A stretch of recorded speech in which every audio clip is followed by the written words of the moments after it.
ये कहानी है सेकेंड वर्ल्ड वॉर की, जब एक तरफ जर्मन आर्मी और दूसरी तरफ सोवियत आर्मी आपस में लड़ रहे थे। इसी माहौल में गांव में एक घर को दिखाया जाता है जहां पर 6 साल का बच्चा सरगाई सो रहा होता है। तभी उसका दरवाजा कोई नॉक करता है। जब वो दरवाजा खोलता है तो वहां पर उसके पड़ोस में रहने वाली आंटी होती हैं। वो कहती हैं कि जर्मन सोल्जर्स ने हमारे गाँव के ऊपर हमला कर दिया है और अब तुम्हारी मॉम और भाई इस दुनिया में नहीं रहे। वो उसे खिड़की से बाहर भेजती हैं और कहती हैं कि तुम यहाँ से भाग जाओ। सरगाई इस जगह से भाग जाता है और तभी सरगाई की आंट को भी जर्मन सोल्जर्स मार देते हैं। सरगाई अपनी जान बचाने के लिए जंगल में भाग जाता है। हालांकि वो सिर्फ 6 साल का बच्चा है, लेकिन वो बहुत ज्यादा बहादुर होता है, इसलिए डरता नहीं है। अगली सुबह वो देखता है कि वहाँ पर जर्मन सोल्जर्स आ गए, इसीलिए वो वहीं पेड़ों के पीछे छुप जाता है और अगले पल वहाँ पे एक सांप आता है, लेकिन वो अपना मुंह बंद कर लेता है ताकि सांप को उसका पता ना चले। वो सांप से बिल्कुल भी नहीं डरता और जब जर्मन सोल्जर्स वहां से चले जाते हैं तो सरगाई उस जगह जाता है जहां पर जर्मन सोल्जर्स खाना खा रहे थे। वो उनकी खाना उठाकर जंगल के अंदर चला जाता है, लेकिन जल्दी उसे दोबारा भूख लग जाती है। जंगल में पत्तियां खाने के अलावा अब उसके पास कोई भी रास्ता नहीं है, इसलिए वो पत्तियों को खाना शुरू कर देता है। इसके बाद वो लगातार जंगल में आगे बढ़ना शुरू करता है और कुछ ही दूर जाने के बाद वो एक बार फिर से बॉम्ब ब्लास्ट होता है। दरअसल जर्मन्स ने दोबारा से हमला कर दिया है, लेकिन सरगाई डरता नहीं है। वो एक लकड़ी उठा लेता है और कहता है कि कोई भी अगर मेरे पास आया तो मैं उससे मार दूंगा, मेरे पास गन है। दरअसल वो 6 साल का बच्चा है जिसने अपनी पूरी फैमिली को खो दिया है और उसे पता है कि जर्मन्स ने उसके पूरे खानदान को खत्म किया है, इसीलिए वो उनसे लड़ना चाहता है। लेकिन अब यहाँ पर उसे कोई भी नहीं दिखता। वो लगातार आगे बढ़ता हुआ एक जगह सो जाता है और तभी रात को बारिश होना शुरू हो जाती है। सरगाई बहुत प्यासा भी होता है, इसलिए बारिश की बूंदों को पीना शुरू कर देता है। दरअसल उसने पिछले 2 दिनों से कुछ भी नहीं खाया होता है। उसके अंदर अब चलने की हिम्मत भी नहीं है, इसीलिए वो वहीं पे बेहोश हो जाता है और अभी हमें वहाँ पे किसी के पैर दिखाए जाते हैं। दरअसल यहाँ पे सोल्जर्स आ चुके हैं, लेकिन ये जर्मन सोल्जर्स नहीं बल्कि ये रशियन सोल्जर्स होते हैं जो उसे उठाकर अपने कैंप में ले जाते हैं जहाँ पर कमांडर निकोलाई होते हैं। वो सरगाई के बारे में उसके बारे में पूछते हैं। सरगाई ने मुझे बताया था कि मेरी पूरी फैमिली को जर्मन्स ने मार दिया है। ये सुनकर सबको बहुत बुरा लगता है क्योंकि 6 साल का बच्चा अब अनाथ हो चुका है। अब सरगाई बहुत जख्मी होता है, इसीलिए उसे ट्रीटमेंट के लिए नर्स के पास भेजा जाता है जिसका नाम कातिया है। कातिया जब सरगाई को देखती है तो उसे बहुत अच्छा लगता है। वो उसे अपने बच्चों की तरह ट्रीट करती है। जैसे जैसे वक्त बीतता है तो यहाँ जितने भी पेशेंट्स होते हैं वो सब के सब उससे बहुत क्लोज हो जाते हैं, यानी कि सरगाई की बातें सबको बहुत अच्छी लगती है। साथ ही कमांडर निकोलाई भी उसे बहुत पसंद करता है। वो उससे बातें करता है और जब कमांडर निकोलाई सरगाई से मिलने के लिए आते हैं तो वो उनसे कहते हैं कि मैं आपकी गन देखना चाहता हूँ। कमांडर निकोलाई उसे अपनी गन दिखा देते हैं क्योंकि अब वो उसे अपने बेटे की तरह मानते हैं। इसके बाद कमांडर निकोलाई बाहर आ जाते हैं जहाँ पर नर्स कातिया उनसे मिलती है। दरअसल ये दोनों एक दूसरे को पसंद करते हैं, लेकिन कभी भी इन्होंने अपने दिल की बात एक दूसरे को नहीं बताई होती। कातिया कमांडर निकोलाई से कहती है कि मैं चाहती हूँ कि आप सरगाई को यहाँ से मत भेजिए। दरअसल सरगाई को अनाथ आश्रम भेजा जा रहा होता है और कातिया ऐसा नहीं चाहती। कातिया कहती है कि मैं उसे अपने बच्चों की तरह पालूंगी, लेकिन कमांडर निकोलाई कहते हैं कि ऐसा नहीं हो सकता। यहाँ का माहौल जंग का है और मैं नहीं चाहता कि इस बच्चे की जान को खतरा हो। ये कहकर वो वहाँ से चले जाते हैं। वही सरगाई के पास कुछ और आर्मी ऑफिसर्स आते हैं। वो उसके साथ बहुत सारी बातें करते हैं। उसे देखकर सब यहाँ पे खुश हो जाते हैं। जंग के माहौल में सरगाई यहाँ पर एक ऐसा बच्चा है जिसे देखकर सबके चेहरे पे मुस्कुराहट आ जाती है। कोई भी नहीं चाहता कि सरगाई यहाँ से जाए। सब उसे बहुत प्यार करते हैं। अगली सुबह अब यहाँ पे जर्मन सोल्जर्स का एक दस्ता आ जाता है जो इनके ऊपर हमला कर देता है। ये सब के सब बहुत बहादुरी से उन सब से लड़ते हैं और इस मोर्चे को अपने हाथ से नहीं जाने देते।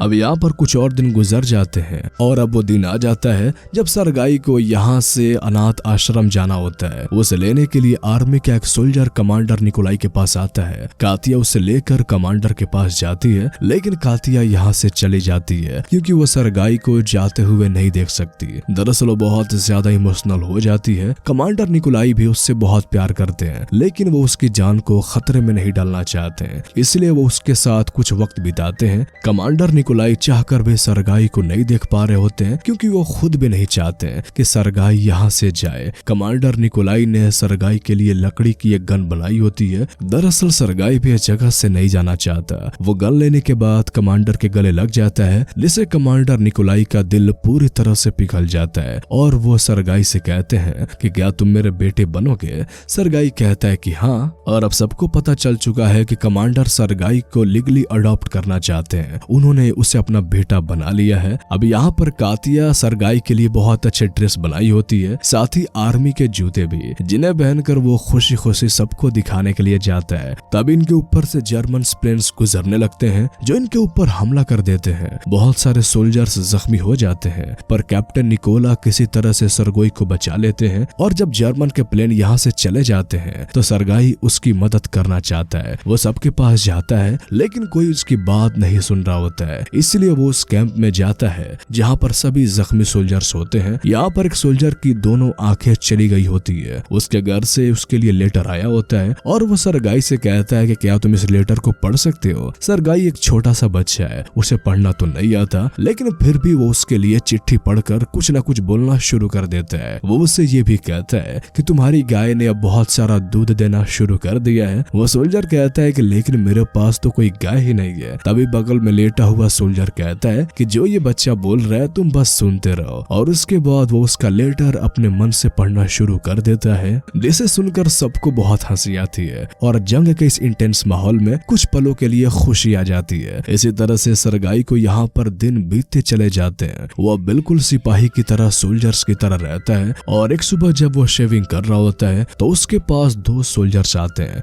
और वो उससे पूछते हैं कि क्या तुम डेट पे जा रहे हो। सरगाई कहता है कि सोल्जर्स कभी डेट पे नहीं जाते हैं, वो हमेशा ड्यूटी पे रहते हैं। दरअसल सरगाई की इस तरह की बातें यहाँ पे खुशी की एक मजा होती है। इसके बाद सरगाई उस जगह जाता है जहाँ पर सभी सोल्जर्स की मीटिंग चल रही होती है। वो कमांडर निकोलाई से पूछता है क्या मेरे लिए कोई ऑर्डर है, क्या मेरे लिए आपके पास कोई काम है। वो कहते हैं कि हाँ, जितने भी सोल्जर्स के लेटर आए हैं तुम उन सबको दे दो। सरगाई सबके लेटर्स उन सब सोल्जर्स को दे देता है। ये काम पूरा करने के बाद वो अपने दूरबीन को लेकर जो सोल्जर्स ने उसे दी थी वो जंगल की तरफ निकल जाता है और तभी वो देखता है कि झाड़ियों के पीछे दो जूते हैं, यानी कि किसी के पैर हैं। वो कैंप वापस आकर अपने सिपाहियों को बताता है, जिसके बाद वहाँ पर रशियन सोल्जर्स जाते हैं और देखते हैं कि ये तो जर्मन जासूस है। वो उन जासूसों को पकड़ लेते हैं। इसके बाद कमांडर निकोलाई सरगाई को शाबाशी देते हैं और कहते हैं तुम एक बहुत ही बहादुर सोल्जर हो। अब यहाँ पर सरगाई को लीगली अडॉप्ट करने के पेपर्स भी आ चुके होते हैं, जिन्हें साइन करने के बाद अब कमांडर निकोलाई उसका लीगल फादर बन चुके हैं।